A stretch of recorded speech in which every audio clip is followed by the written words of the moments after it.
Bismillahirrahmanirrahim. Assalamualaikum warahmatullahi wabarakatuh. Bapak Ibu, pada saat ini kita akan kembali lagi ke akun PMM untuk melanjutkan pengelolaan kinerja Bapak Ibu pada bulan Oktober atau akhir Oktober ini. Jadi ini adalah langkah terakhir yang akan kita lakukan untuk pengelolaan kinerja kita. Pertama, seperti biasa, kita buka dulu pengelolaan kinerja pada akun PMM. Kita pastikan periodenya Juli-Desember 2024. Nah, guru sebagai pegawai. Nah, di sini kita akan lihat bahwasanya di sini pada akun Bapak Ibu akan kelihatan untuk praktik kinerja itu 75%. Nah, itu artinya apa? Tinggal satu langkah lagi yang akan kita lakukan dalam penyelesaian akun tersebut. Nah, kita klik cek praktik kinerja. Nah, di sini akan kelihatan semuanya sudah checklist hijau. Yang pertama pada bagian pelaksanaan observasi, lanjut pemantauan kinerja, pembinaan kinerja, dan yang terakhir pada bagian kedua itu adalah bagian pelaksanaan tindak lanjut. Nah, pelaksanaan tindak lanjut ini adalah pelaksanaan tindak lanjut dari hasil observasi yang sebelumnya. Jadi Bapak Ibu, nanti di sini sudah kebuka centang hijau. Nah, kita lanjut ke yang terakhir. Karena di akun saya sudah diisikan, maka di sini ada tulisan lanjutkan. Nah, sementara di akun Bapak Ibu, di sini akan tertulis isi dokumen. Nah, klik isi dokumen kotak biru pada bagian bawah. Nah, di sini nanti kita diarahkan pada formulir refleksi tindak lanjut. Nah, formulir ini nanti berhubungan dengan tujuan tindak lanjut pada bagian samping ini. Jadi, tindak lanjut apa yang akan kita lakukan sebelumnya, maka ini akan muncul di samping. Nah, periodenya Oktober sampai November, dan kebutuhan dukungannya itu sumber daya. Nah, nanti akan muncul pertanyaan yang pertama. Apa inspirasi baru yang Anda dapatkan dari upaya tindak lanjut? Nah, di sini saya menjawab, Bapak Ibu silahkan menjawab sesuai keadaan dan kondisi Bapak Ibu di kelas masing-masing. Nah, kalau saya jawabannya yang pertama, inspirasi yang saya peroleh diantaranya satu, dapat membangun hubungan positif dengan peserta didik. Kedua, pembelajaran berbasis proyek dan kolaborasi. Ketiga, menciptakan lingkungan belajar yang positif. Keempat, memanfaatkan teknologi untuk mendukung pembelajaran yang berpusat pada peserta didik. Yang kelima, mendorong peserta didik untuk menjadi pembelajar mandiri. Nah, ini inspirasi yang didapatkan dari upaya tindak lanjut. Yang kedua, muncul pertanyaan, berdasarkan inspirasi yang Anda dapatkan, apa perubahan praktik Anda di ruang kelas atau satuan pendidikan yang telah Anda lakukan? Nah, di sini capaiannya saya menjawab, saya telah melakukan perubahan praktik pembelajaran, yaitu menggunakan media pembelajaran yang konkret dan memanfaatkan teknologi untuk meningkatkan keterlibatan peserta didik dalam proses pembelajaran, serta melakukan disiplin positif dengan membuat kesepakatan kelas di awal pembelajaran, sehingga terwujud kelas yang diimpikan oleh guru dan peserta didik. Nah, ini capaian yang kita lakukan saat perubahan praktik tersebut.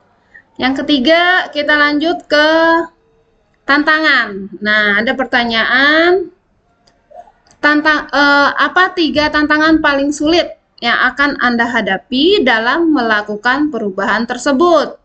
Nah, di sini tantangannya, salah satu tantangan yang sering dihadapi dalam menjalankan perubahan adalah yang pertama, keterbatasan waktu dan sumber daya, karena padatnya jadwal mengajar dan tugas administrasi guru. Nah, proses pembelajaran dengan kurikulum yang baru seringkali membutuhkan waktu ekstra untuk mempelajari metode pengajaran yang lebih inovatif, sehingga sering mengalami kesulitan untuk menemukan waktu luang. Nah, ini juga disesuaikan dengan kesulitan yang Bapak Ibu hadapi di kelasnya masing-masing. Kalau misalkan memang waktu, Bapak Ibu jabarkan penyebab dari waktu tersebut di kendalanya seperti apa. Nah, dituangkan di dalam kotak ini. Kemudian nanti kita lanjutkan untuk rencana yang ketiga atau pertanyaan berikutnya. Bagaimana rencana Anda dalam mengatasi tantangan tersebut agar bisa memastikan perubahan terjadi? Nah, jadi ini adalah menunjukkan ketika kita menemukan suatu permasalahan atau tantangan, maka kita diminta untuk apa sih yang harus dilakukan oleh guru supaya tantangan tersebut bisa diatasi. Nah, di sini namanya upaya perbaikan, upaya perbaikan. Di sini saya isikan untuk di akun saya, adapun rencana dalam mengatasi tantangan diantaranya, saya memastikan memiliki akses ke sumber daya yang dibutuhkan, termasuk waktu untuk pelatihan dan alat-alat pendukung, dan mengembangkan mentalitas terbuka terhadap perubahan sehingga dapat menerima inovasi. Nah, jadi upaya perbaikan itu bisa dilakukan terhadap diri sendiri, rencana-rencana yang akan kita lakukan berikutnya. Nah, kemudian terakhir kita lanjut. Nah, ini merupakan yang pilihan belajar dari platform Merdeka Mengajar atau PMM. Nah, Bapak Ibu, jika masih ingat, dulu kita pernah memilih salah satu.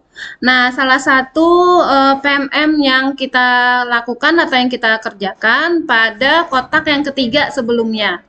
Nah, di sini diminta kita untuk tujuan tindak lanjutnya, sebelumnya kita tulis di sini, pengelolaan kelas untuk mencapai pembelajaran yang berpusat pada peserta didik, di mana periodenya masih sama, November sampai ke Desember. Kemudian kebutuhan dukungnya siapa? Kebutuhannya adalah sumber daya untuk melakukan kegiatan belajar atau praktik. Nah, sekarang pertanyaannya adalah yang pertama, apa inspirasi baru yang Anda dapatkan dari upaya tindak lanjut? Nah, ini berdasarkan jawabannya berdasarkan pemilihan belajar mandiri pada akun PMM. Jadi inspirasinya kita sesuaikan. Nah, yang pertama saya isikan di sini adalah saya mendapatkan inspirasi praktik baik dalam pembelajaran, khususnya pada saat bagaimana menangani murid yang tidak sesuai dengan keyakinan kelas yang telah dibuat serta memiliki ide pembelajaran yang menarik dengan memanfaatkan teknologi pada pembelajaran. Kemudian untuk meningkatkan kolaborasi murid dan hasil belajar. Nah, ini inspirasi yang diperoleh dari pembelajaran pada akun PMM. Nah, di sini saya menyimpulkan bahwasanya guru mendapatkan inspirasi untuk peningkatan teknologi pembelajaran sehingga nanti terjadinya peningkatan pada hasil belajar. Yang kedua, berdasarkan inspirasi yang Anda dapatkan, apa perubahan praktik Anda di ruang kelas satuan pendidikan yang telah Anda lakukan? Nah, capaian yang telah dilakukan yaitu perubahan praktik di ruang kelas diantaranya dengan mengoptimalkan pembelajaran yang kolaboratif untuk lebih mendukung disiplin positif. Nah, di sini disiplin positif di kelas dan melakukan refleksi di proses dan akhir pembelajaran, khususnya untuk membangun disiplin positif tersebut. Nah, jadi di sini capaiannya saya berencana capaiannya adalah melakukan refleksi di proses dan di akhir pembelajaran. Nah, jadi ini salah satu bentuk untuk membangun disiplin positif. Nah, Bapak Ibu boleh mengganti atau mencari jawaban yang lain yang sesuai dengan yang akan dilakukan atau capaian yang diperoleh dari Bapak Ibu sendiri. Nah, yang ketiga, apa 3 tantangan paling sulit yang akan Anda hadapi dalam melakukan perubahan tersebut?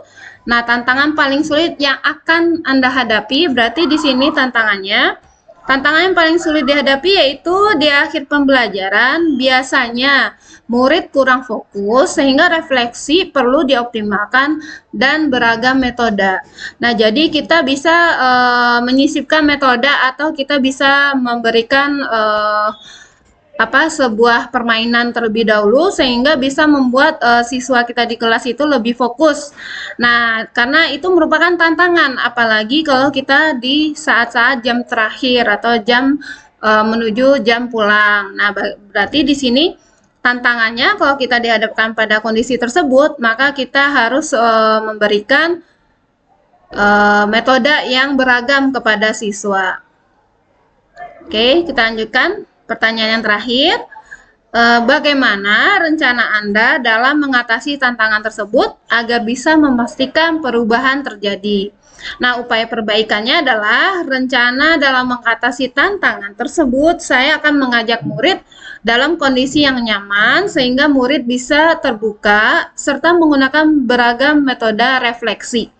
Nah, jadi metode refleksi ini harus dilakukan secara beragam. Misalkan dengan memberikan gambar-gambar. Nah, itu salah satu contohnya.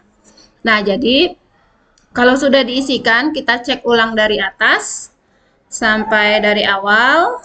Nah, kita pastikan semuanya sudah terisi ya.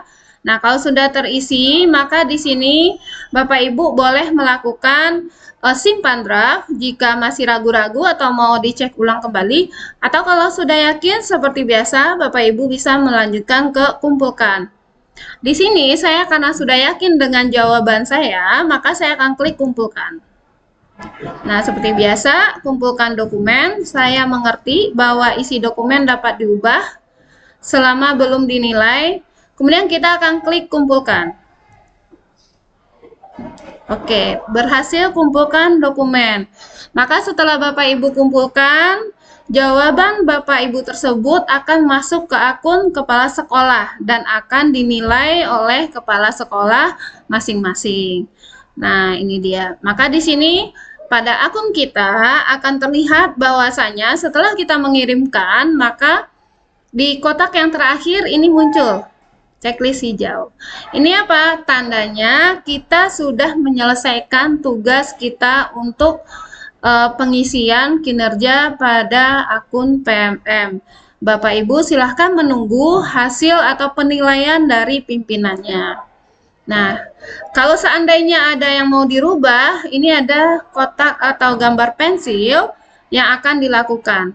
Nah, berarti kalau terjadi perubahan, Bapak Ibu harus menghubungi akun atau menghubungi pimpinan atau yang memegang admin dari pimpinan, sehingga di sini nanti kalau terjadi perubahan di akun kepala sekolah itu harus di approve terlebih dahulu. Nah, jadi di sini kalau sudah pasti untuk mengumpulkan, barulah diklik kumpulkan tadi supaya pekerjaannya tidak berulang. Nah, sehingga kita dilihat di sini, ini sudah yang pertama 1, 2, 3, 4, 5. Semua kotak sudah centang hijau. Nah, berarti pekerjaan Bapak Ibu sudah selesai. Kita back. Nah, ketika saya balik ke awal, maka di sini akan terlihat praktik kinerja kita sudah bernilai 100%. Itu tandanya selesai pekerjaannya. Tinggal Bapak Ibu cek kembali tentang pengembangan kompetensi, kemudian tugas tambahan yang belum dikumpulkan, silahkan dikumpulkan. Selanjutnya penilaian akan muncul di akun kepala sekolah. Oke, Bapak Ibu, mudah-mudahan video tutorial saat ini bisa membantu Bapak Ibu dalam pengisian atau pengerjaan akun PMM kita untuk tahap yang terakhir. Demikian dari saya sudahi. Wassalamualaikum warahmatullahi wabarakatuh.